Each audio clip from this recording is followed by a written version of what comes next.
¿Qué les parece si cerramos esta situación porque tenemos ya a nuestro invitado, el maestro Francisco Hernández Colín, y pues obviamente pues nos interesa mucho tener esta charla con él, sobre todo por la importancia que reviste este documento que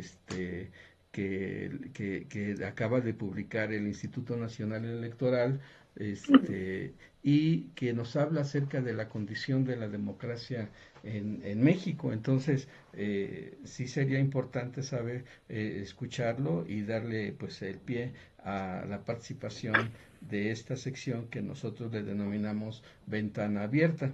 Entonces, quisiera darle la más cordial bienvenida a el maestro Francisco Hernández Colín, vocal de organización del Instituto Nacional Electoral del Distrito 25, asentado en Chimalhuacán. Bienvenido, maestro.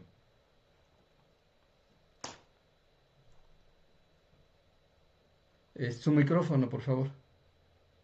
Ya está, ¿verdad? Ahí está. Les agradezco la oportunidad de realizar esta actividad que tiene que ver con la difusión de un documento que es muy importante para el INE, que es el Informe País 2020. Este informe pues rescata una investigación que se ha estado realizando precisamente desde 2020 hasta 2022 que se hizo la presentación por un grupo multidisciplinario y que a fin de cuentas retoma o trata de estar incidiendo en las características que tiene como tal, pues uno de las grandes líneas que atiende el INE como institución. Nosotros podríamos argumentar que tenemos principalmente tres grandes actividades por las cuales nuestra institución tiene una actividad, pues digamos, preponderante en la sociedad. La primera es la organización de las elecciones, tanto federales como locales. Las elecciones a nivel nacional pasan por la organización que tiene el INE, incluyendo igual los ejercicios de participación ciudadana, como ya los tuvimos en 2021 de la consulta popular y en 2022 la revocación de mandato. El otro gran tema que incluso la gran mayoría de los ciudadanos nos ubica es por la cuestión del derecho a la identidad con las credenciales para votar con fotografía, que es principalmente el medio de identificación en nuestro país. Y otro de las grandes líneas es la educación cívica. Entonces, en la educación cívica, el INE tiene una tradición muy amplia de actividades que obviamente han tenido diferentes, pues digamos, etapas, diferentes momentos de cómo se enfoca. Y precisamente sobre este tema de educación cívica quisiera plantearles un breve recorrido histórico y posteriormente para aterrizar en este informe País de 2020.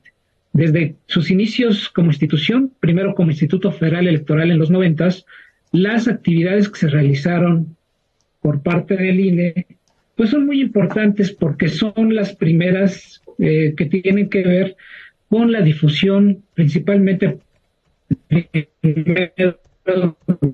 mensajes y de valores que tenían que ver con la democracia y con personajes históricos. Esto desde el 91, 93 y principalmente hasta el 90, que es cuando se empieza a introducir la cuestión de identificar. Bueno, retomando muy brevemente, les comentaba que en los 90 se inicia como institución el IFE. En 91, 93 se realizan actividades que tienen que ver principalmente con la difusión de la cultura democrática como tal y principalmente enfocado en menores de edad, para posteriormente ya en 98 asumir realmente una educación más enfocada en el adulto. Esto es muy importante porque de ahí nos brincamos a un plan trianual de 2001 a 2003, que realmente fue hasta 2004, pero en este plan ya está algunas bases de cómo ejecutar algunas actividades, pero principalmente con adultos. Ese es un paso muy importante que se va a reforzar en el Programa Estratégico de Educación Cívica de 2005 a 2010, el PEC, y que ahí ya trae muy claramente un cambio de enfoque a el ciudadano. El ciudadano ahora es el centro de la atención, el centro de las actividades que va a estar realizando el IFE como institución. Entonces, desde aquí ya está la cuestión muy clara de dotar de competencias al ciudadano. Entonces, es necesario educar, es necesario estar dando contenidos, conocimientos, actitudes que debe de desempeñar este ciudadano. También se maneja como ejes transversales la colaboración y coordinación, que realmente desde estos tempranos años 2005-2010 se manejaba, y la evaluación y medición como parte importante de este enfoque, de realizar planes y programas, sí, pero ya con un contenido más sistemático desde la planeación estratégica. De ahí entonces brincamos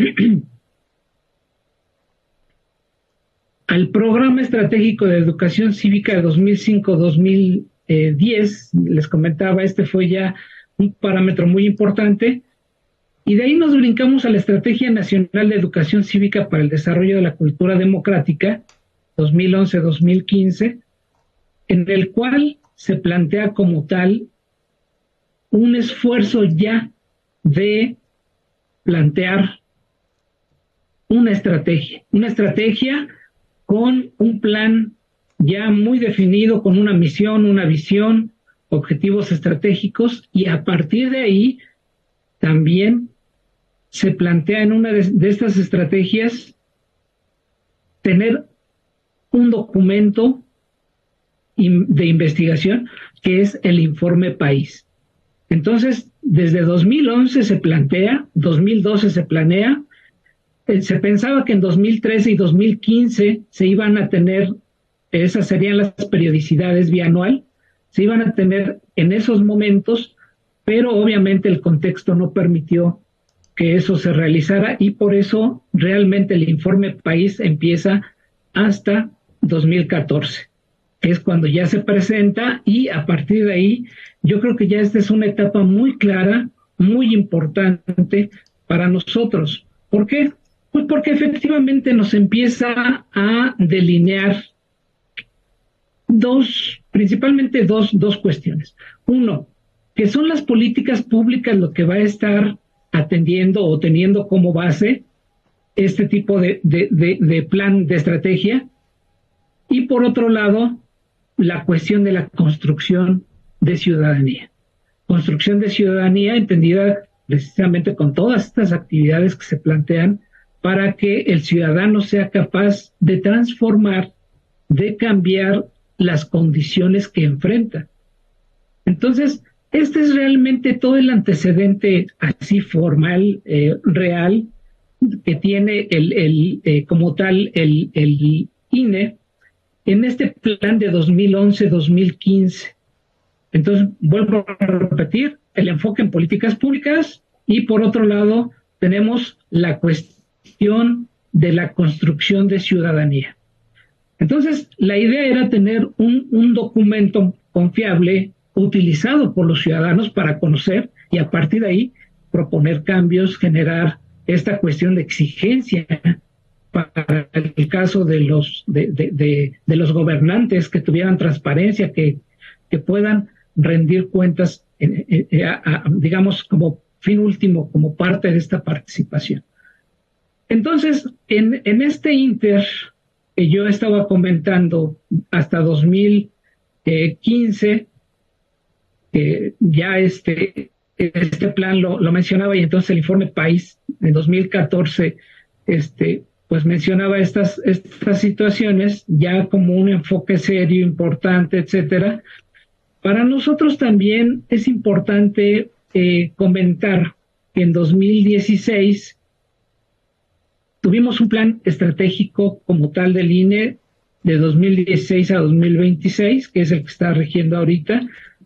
Tuvimos también como tal el reglamento de elecciones, que es ahorita el marco jurídico procedimental que nos rige, es decir, el reglamento de elecciones viene a concretar toda una estrategia de modernización administrativa en el cual toda la normatividad que existía se aglutina y queda ya establecida en un solo documento.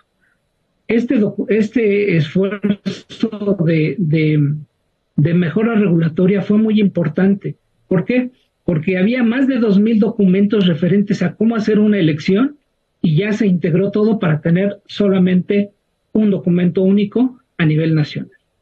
Entonces, el reglamento de elecciones desde 2016 hasta ahorita es precisamente lo que nos rige a nivel de procedimiento para organizar las elecciones. Y sí, efectivamente puede tener algún tipo de reformas, mejoras, etcétera, pero eso es lo que ahorita está privando para nosotros como parte muy importante.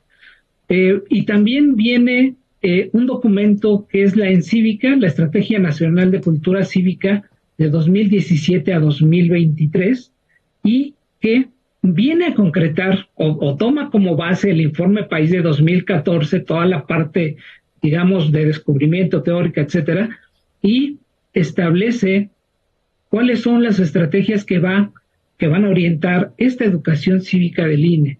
Este es realmente un esfuerzo muy serio, muy interesante, porque ya vincula toda la planeación estratégica con la cuestión de las grandes, digamos, vías, estrategias que atiende el INE. Entonces ya les da un marco más concreto, pero con base en elementos ya investigativos. Ya no es solamente la opinión de algunos expertos, etcétera. No, ya es con base en toda esta evidencia que se retoma para el informe País.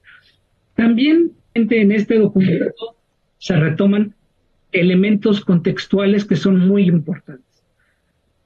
Se reconoce la volatilidad, la incertidumbre, la complejidad y la ambigüedad de todo el contexto que enfrentamos.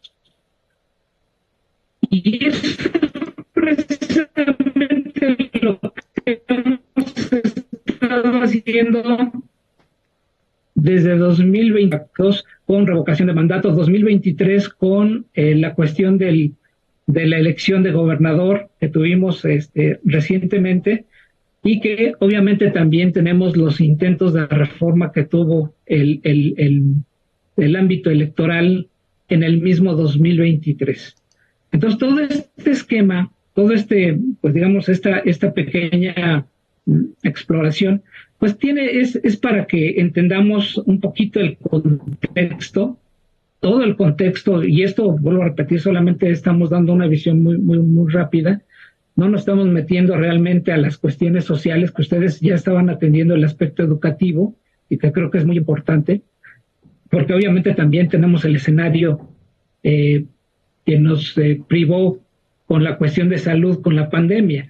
La pandemia igualmente vino a trastocar mucho de estas actividades, y que pues también hay estudios de INEGI que nos dice que esto pues impactó o impacta directamente a toda la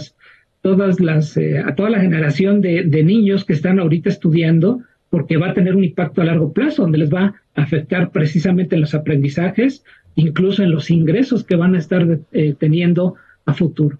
Entonces, claro que sí es un impacto muy, muy fuerte. Volviendo a nuestro tema de la cuestión del informe País de 2020, este informe se empezó a hacer la difusión en octubre de 2022, y en nuestro caso, como ya les comentaba, pues nosotros estábamos ya prácticamente iniciando proceso electoral para 2023. Entonces, en el caso del Estado de México no se tuvo la posibilidad de empezar con esta difusión y precisamente ahorita estamos con esta actividad. ¿Qué podremos retomar? Digo, ya no puse la presentación porque sí traía una, pero considero que va a ser mucho más tardado y preferiría retomar algunos elementos que ustedes mismos nos comenten.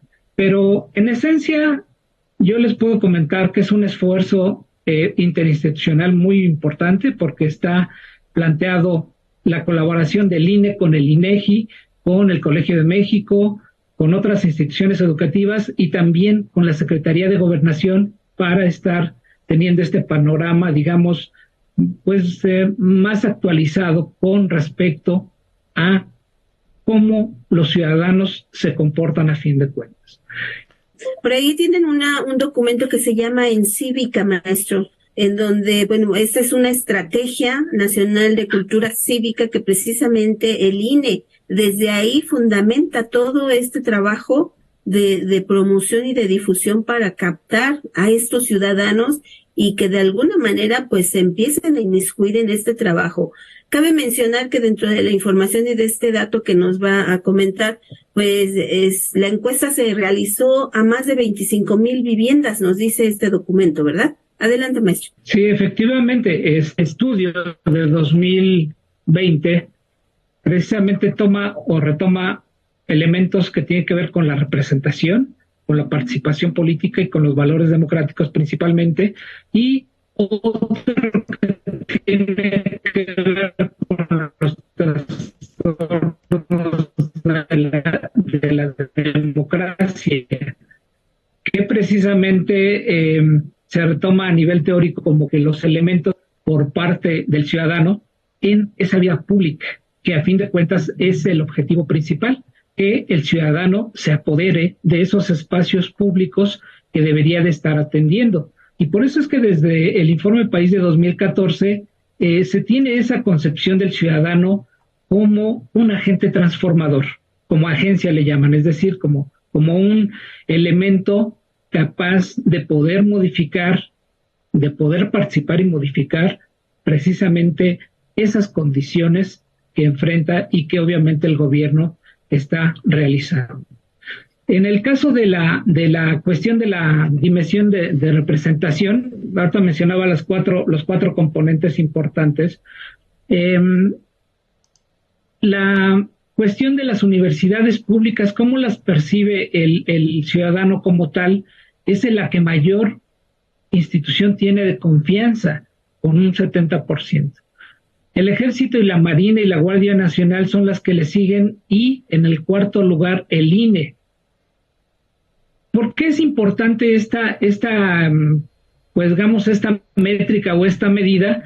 Precisamente porque el INE viene de una medición de 2014 de alcanzar el 34% de aceptación a este 2020 donde tiene ya prácticamente muy cercano al, digamos, confianza de ciudadano como tal. Entonces, este es un cambio muy importante y, si ustedes se dan cuenta, aventaja incluso a esta confianza en la presidencia de la República y otro tipo de indicadores que igual en el caso ya tomando como base diputados federales y partidos políticos, prácticamente son muy parecidos a la medición de 2014. Es decir, son de los últimos pues instituciones, actores importantes en los cuales no se tiene confianza como ciudadanos.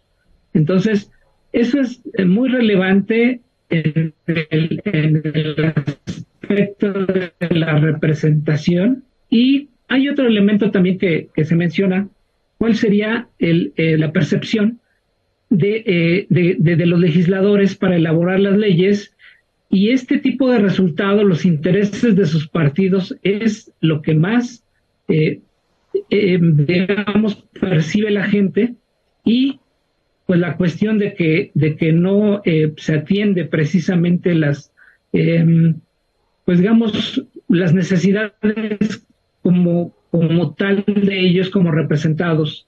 Entonces, también es muy importante porque no hay mucho apego precisamente a este tipo de, pues digamos, de confianza en los legisladores. También aquí otro de los elementos importantes en esta representatividad es casi 60% de los ciudadanos está de acuerdo en que los partidos políticos son necesarios. Estamos aquí retomando estos dos parámetros y pues al estar de acuerdo en que estamos en un sistema representativo, obviamente tiene sentido este tipo de información, este tipo de datos, a fin de cuentas. Maestro, sí, claro, sí.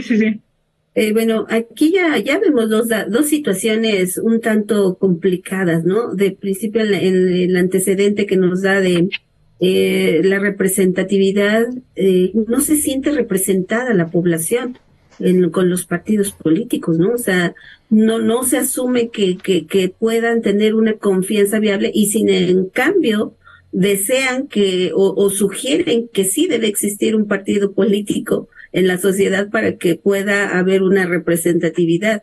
Esto es un tanto controversial, ¿no? Porque, bueno, por un lado te dicen, no creo en ellos, pero deben existir, ¿no? Entonces, esta situación se vuelve un tanto compleja. Mucho trabajo para el instituto, mucho. Sí, de hecho, eso iba yo también a comentar.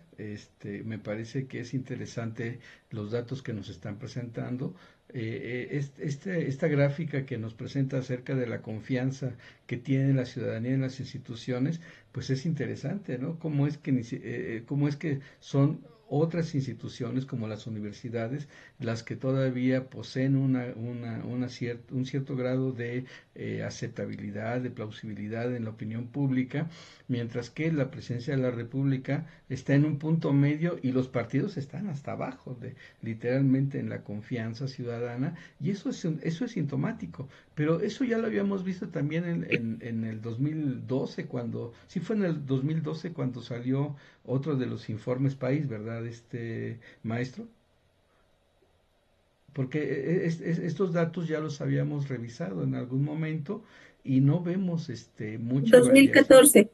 Ajá, 2014. De hecho, este informe 2020 es la continuidad de lo que se informa en el 2014. Bueno, en el 2014 yo recuerdo que creo que fue el maestro Celis el que nos presentó estos datos de manera semejante, y vemos que no ha cambiado mucho la percepción de la ciudadanía con respecto de las instituciones y particularmente de las instituciones políticas.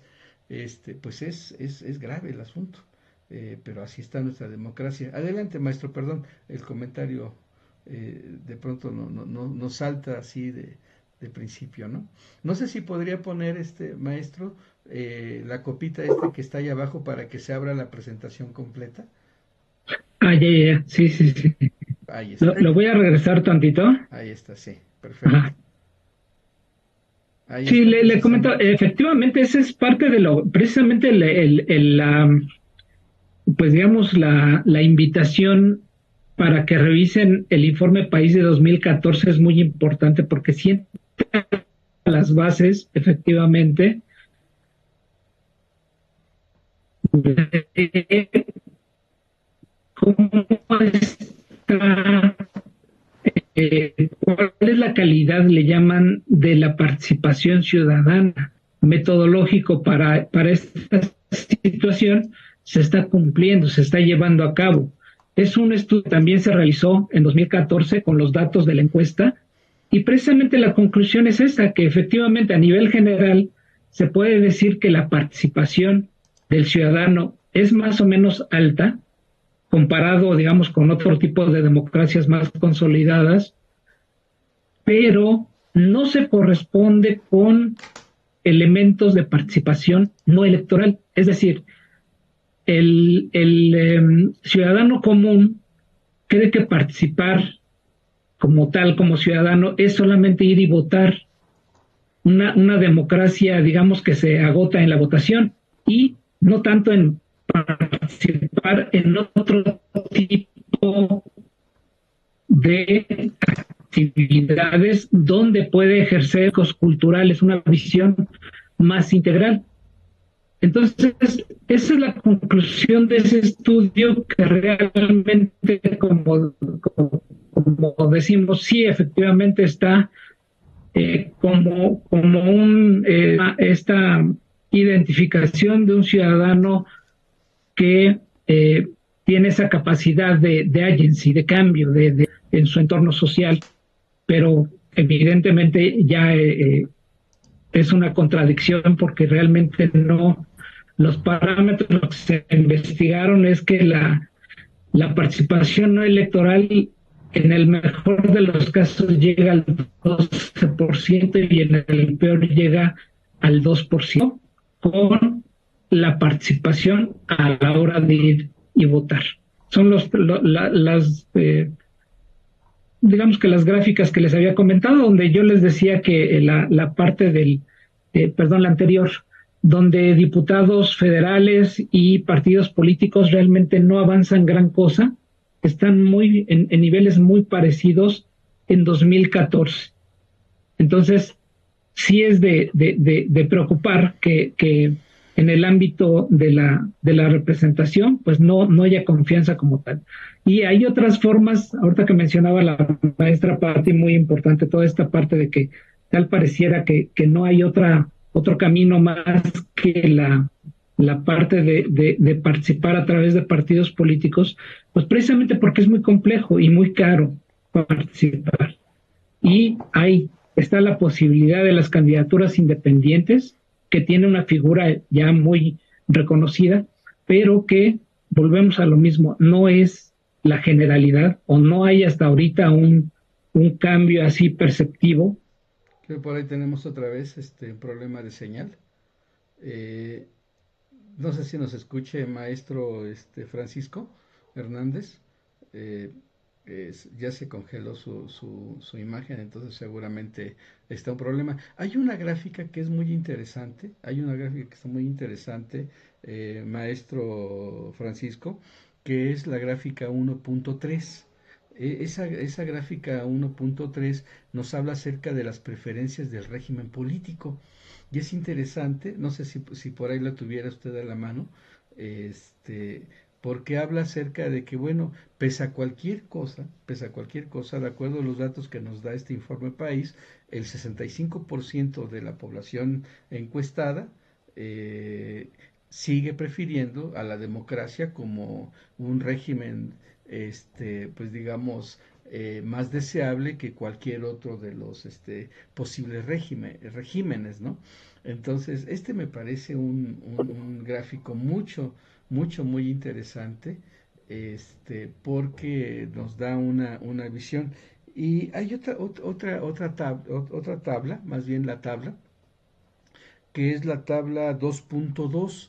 Esa también me pareció muy interesante, maestro, porque habla acerca del el nivel de satisfacción que tiene la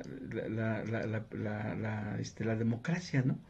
Satisfacción con la democracia por género y edad. Y esto también es muy interesante, porque nos habla de cómo en efecto los mexicanos estamos percibiendo nuestro régimen político, ¿no? Entonces, no sé si usted nos podría comentar un poquito más acerca de esto. ¿Ya se encuentra con nosotros, maestro? Bueno, mientras tanto nosotros hacemos algunos comentarios rápidamente. Si pudiera usted dejar de compartir un momento la presentación. And, gracias. Y nosotros haríamos no sé si tengas dónde poder ver las gráficas, Patti. Sí, yo las tengo aquí a la mano también, bueno, no en este dispositivo, pero sí. Me gustaría explicar brevemente que el trabajo, lo que es este informe País 2020, es una encuesta que guarda datos importantes sobre la democracia en México, en donde se atienden 3 dimensiones específicamente: lo que es la representación, la participación y los valores democráticos en sí. Todo el documento está basado en una en unos datos estadísticos que dan informes sobre estos datos, sobre esta situación en nuestro país, y detecta problemas de un régimen de ciudadanía en formación democráticos, representación política y participación electoral. Un tercero, las dimensiones de la participación no electoral, que es lo que nos comentaba el maestro Francisco sobre no solamente la participación, lo sí electoral, ¿no? Sino lo no, lo que también se considera como participación no electoral. Y los trastornos de la democracia mexicana, como es la detección de la corrupción, el clientelismo y la discriminación. Realmente este trabajo que se desarrolla como un elemento de investigación es muy importante para muchos de los que estamos estudiando estas áreas y que nos permite visualizar el posible ciudadano que realmente está caminando entre las calles en nuestro país. Sí, se está conectando nuevamente el maestro. Yo estoy ahorita transmitiendo para todos ustedes algunas de las gráficas que están y tablas que están contenidas en este informe 2020 del informe país. Y bueno, realmente sí es interesante revisar cada uno de los comportamientos de la ciudadanía con respecto a las preguntas seguramente que se les hizo en esta encuesta, porque se habla acerca de distintos tópicos. Ya tú los mencionaste los cuatro. El segundo es el de representación política y participación electoral. El tercero es el de la dimensión de la participación no electoral, y en efecto el último es también muy interesante porque nos habla acerca de cómo estamos percibiendo los mexicanos los trastornos de la democracia, la corrupción, el clientelismo y la discriminación.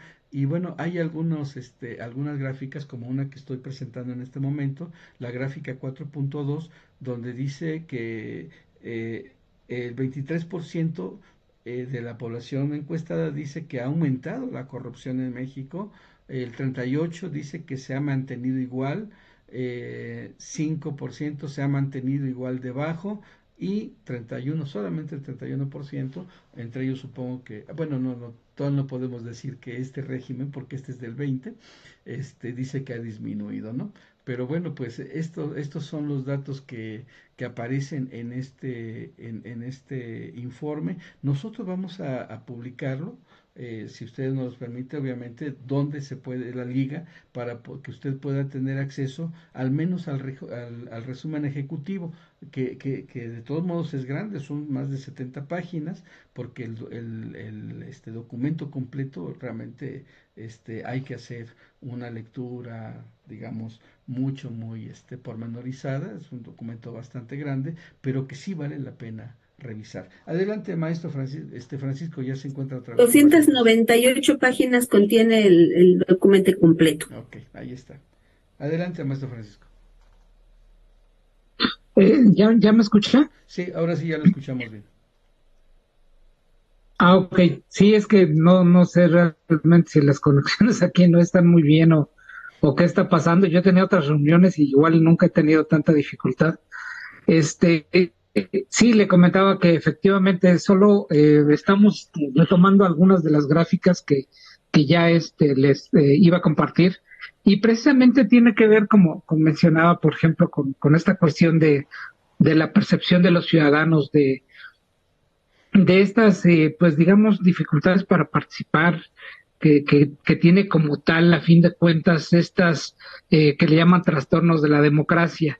Y sí, efectivamente, son importantes ver, digamos, de alguna manera cómo perciben de que si hubo o hay compra de votos, que realmente este es un parámetro que no se había preguntado a los ciudadanos, y donde hay obviamente todos sabemos a nivel global que sí se hace, pero pues no tenemos datos, no tenemos eh, números que avalen este tipo de percepción. Y precisamente en este caso el informe país sí lo menciona, que hay un 33% que dice que sabe de algún caso en que hayan recibido dinero para votar por un partido político.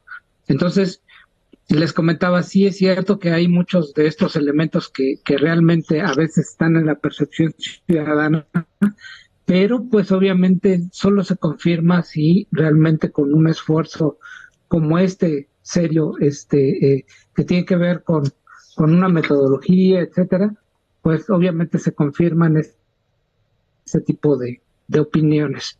Y vuelvo a repetir, eso yo creo que al menos a mí me parece como algo muy importante, porque si bien nosotros como parte de los funcionarios que vemos, digamos, este tipo, o que nos pega este tipo de prácticas cuando se realiza la capacitación electoral, pues obviamente es muy difícil estar cuantificando o midiendo cuál sería el impacto que puede tener.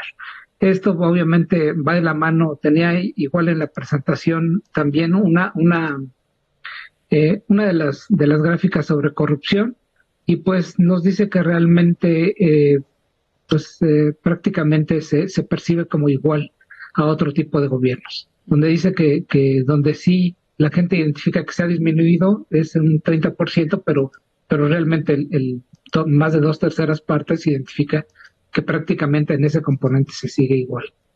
Entonces, creo que sí, yo también, la idea de estar retomando este tipo de cuestiones, pues es más que nada invitar a todos los que nos están ahorita sintonizando para que exploren un poquito más este tipo de datos, este tipo de información, para que a fin de cuentas pudiera en un momento dado ser la base de un conocimiento más amplio, por un lado, y por otro lado, interesarse en los asuntos públicos, que yo creo que a fin de cuentas es la idea que viene tanto en la encívica como en los informes país de 2014 y 2020. Tener una participación mucho más amplia como ciudadanos, como esa concepción de agency, de un agente transformador de su propia realidad social. Claro. Maestro Francisco, si me permite, próximamente esta información va a ser usada para poder ser mostrada a actores políticos que tienen la capacidad de tomar decisiones. O sea, es decir, ya tenemos resultados, ya sabemos qué está sucediendo. Bueno, ahora vamos a buscar a actores sociales que puedan implementar nuevas estrategias para, bueno, hacer modificación en ciertas situaciones o tomar decisiones ante estos aspectos. Me parece que van a tener ya una reunión, un trabajo, mesas de trabajo donde se va a discutir estos documentos. ¿Nos puede comentar sobre eso, maestro?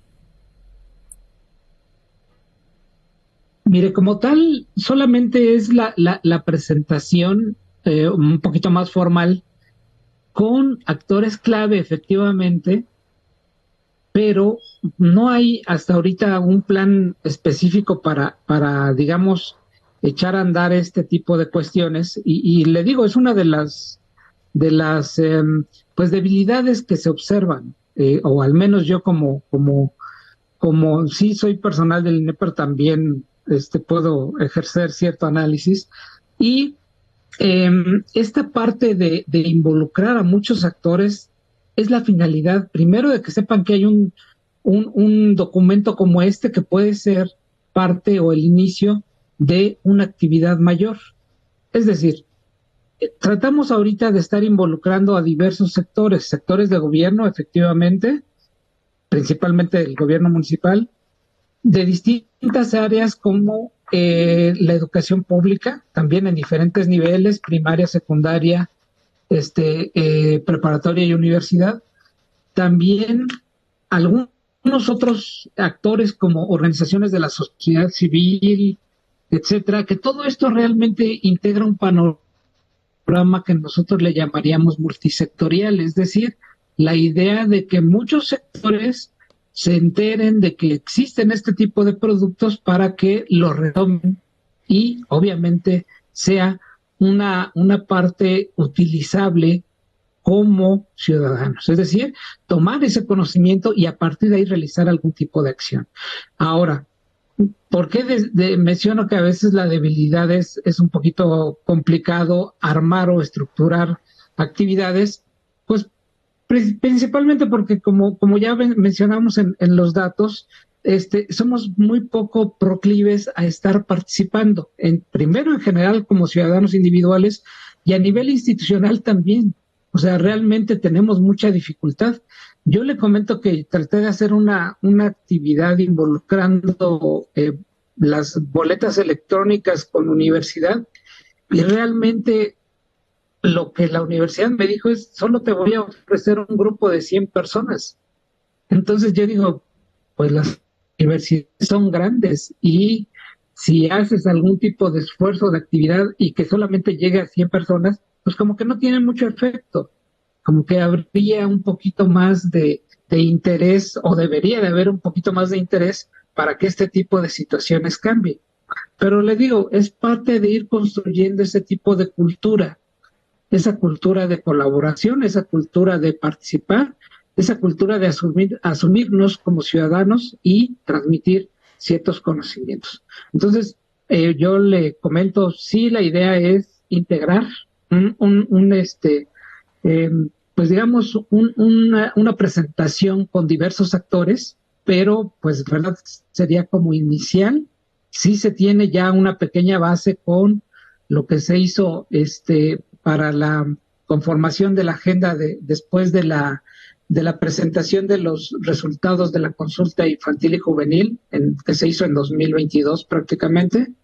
Pero igual, ahí venía muy claramente parte de esta visión de cambio en políticas públicas que realmente pues no se continúa porque no hay mucha participación. O sea, se supone que en 2023 se pudieran o se debieron de haber hecho reuniones trimestrales o cuatrimestrales para darle seguimiento a ese tipo de compromisos que se hicieron con esas actividades y pues tristemente le puedo decir que prácticamente no hay nada.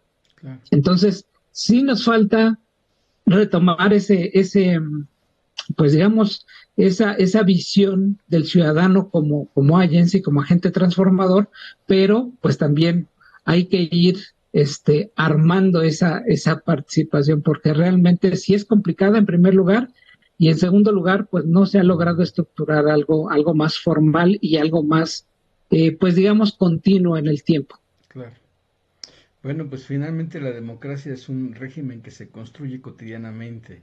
No hay democracias acabadas y cada una de las acciones de los ciudadanos y de las instituciones es la que la hacen posible. Pues quisiéramos ir ya cerrando este programa. Le agradecemos maestro Francisco Hernández Colín, vocal de organización del Instituto Nacional Electoral en el Distrito 25, asentado en la región de Chimalhuacán. Y bueno, pues nos quedamos con un montón de planteamientos y habrá que revisar uno por uno cada uno de esas gráficas y esas tablas para poder hacer un análisis un poquito más pormenorizado, pero bueno, pues eso se lo dejaremos ya al público en general, ¿no? Es para que no te digan que alguien tiene otros datos. Exactamente. Aquí ya me imagino, los datos.